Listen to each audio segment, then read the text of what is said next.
আসসালামু আলাইকুম। ইতালির এক শহর থেকেই এলো ২৯০ কোটি টাকার রেমিটেন্স।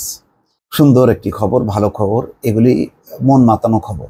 আমরা ভালো খবরকে হাইলাইট করতে চাই, প্রবাসীদেরকে উৎসাহিত করতে চাই এবং বৈধ পথে বাংলাদেশিরা যে যখন কি ভালো তারা অবদান রাখেন এবং দেশের জন্য রেমিটেন্স নিয়ে আসেন, সেগুলো নিঃসন্দেহে আমাদেরকে একেবারে খুশিতে ভাষায় আমরা উৎসাহিত বোধ করি। আবার কিছু কিছু খারাপ খবরও আমরা তুলে ধরি, এই কারণে তুলে ধরি যাতে সেগুলো থেকে আমাদের প্রবাসীরা শিক্ষা নেন।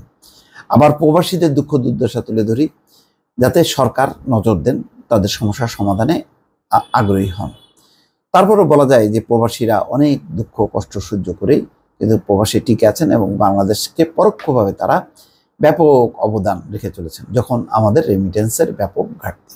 আমি নিজে ইতালিতে গিয়েছিলাম, জেনোভা শহরে। সেখানে শহরের এক প্রান্তে আমি সেই নদী থেকে আমাকে দেখিয়েছে এক প্রবাসী বাংলাদেশি যে সেখানে দেখা যাচ্ছে যে জাহাজ নির্মাণ শিল্প, সেখানে অনেক বাংলাদেশি কাজ করেন বলে তখনই আমাকে জানিয়েছিল। আমি জানি না এই শহরটা ঠিক কোন দিকে, আমি এখানে গেছি কিনা বা তার পাশ দিয়ে আমি এখন মনে করতে পারছি না।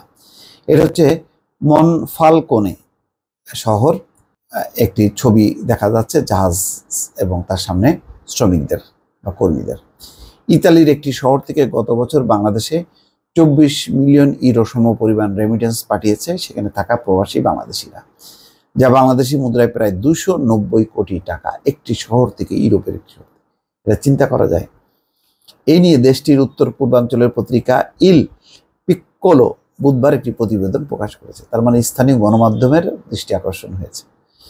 দেশটির ব্যাংক গবেষণা প্রতিষ্ঠান ইরেজের মুখপাত্র আলেজান্দ্রো রুশোর বরাত দিয়ে প্রতিবেদনে বলা হয়, ইতালির উত্তর পূর্বাঞ্চলের ফ্রুলিয়া ভেনেজিয়া বিভাগের গরিজিয়া জেলা শহর থেকে বৈধ পথে ২০২৩ সালে ৩৮ মিলিয়ন ইউরো বাংলাদেশে পাঠানো হয়েছে।